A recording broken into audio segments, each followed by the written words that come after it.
Hello friends, cutlet ഇഷ്ടപ്പെടാത്തവർ കുറവായിരിക്കും അല്ലേ? എന്നാൽ ബേക്കറിൽ കിട്ടുന്ന അതേ ടേസ്റ്റിൽ വീട്ടിൽ തന്നെ ഒരു കട്ട്ലറ്റ് ട്രൈ ചെയ്ത് നോക്കിയാലോ? അപ്പോൾ അതിനൊരു പാത്രം എടുത്തു, അതിലേക്ക് എണ്ണ ഒഴിച്ചു. എണ്ണ ചൂടായ ശേഷം സവാള, പച്ചമുളക്, വെളുത്തുള്ളി ചതച്ചത് കൂടി ചേർത്തിട്ട് ഒന്ന് വഴറ്റി കൊടുക്കണേ.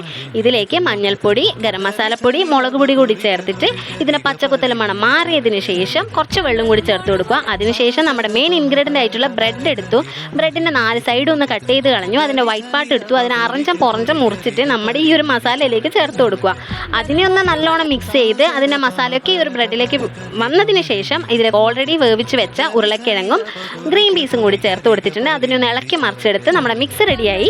അപ്പോൾ അതൊന്ന് തണിഞ്ഞതിന് ശേഷം നമുക്ക് ഇഷ്ടമുള്ള ഷേപ്പിൽ നമുക്കൊന്ന് പരത്തിയെടുക്കാം. അതിനെ മുട്ടയിലേക്കും അതുപോലെ ബ്രെഡ് ക്രംസിലേക്കും കൂടി ചേർത്തിട്ട് റെഡിയാക്കി വെച്ച് കൊടുക്കണേ.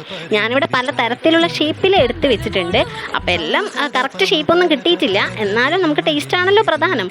പിന്നെ അതിനെ നമ്മുടെ കുറച്ച് തിളച്ച എണ്ണയിലേക്ക് നല്ലോണം ഒന്ന് ഡീപ്പ് ഫ്രൈ ചെയ്യേണ്ട, ഇത്തിരി ഫ്രൈ ചെയ്തിട്ട്, അതായത് ഒന്ന് മുരിയുന്നത് വരെ ഒന്ന് ഫ്രൈ ചെയ്തെടുക്കണേ.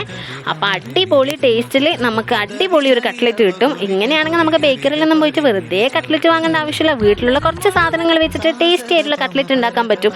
അപ്പോൾ ഇതിൻ്റെ പുറത്തൊക്കെ ഭയങ്കര ക്രിസ്പാണ്, ഉള്ളിലെ മസാല ഫില്ലിങ്സ് അടിപൊളി സോഫ്റ്റുമാണ്. അപ്പോൾ എല്ലാവരും ഒന്ന് ട്രൈ ചെയ്ത് നോക്കണം. ഇന്നത്തെ വീഡിയോ അത്രയേ ഉള്ളൂ. താങ്ക്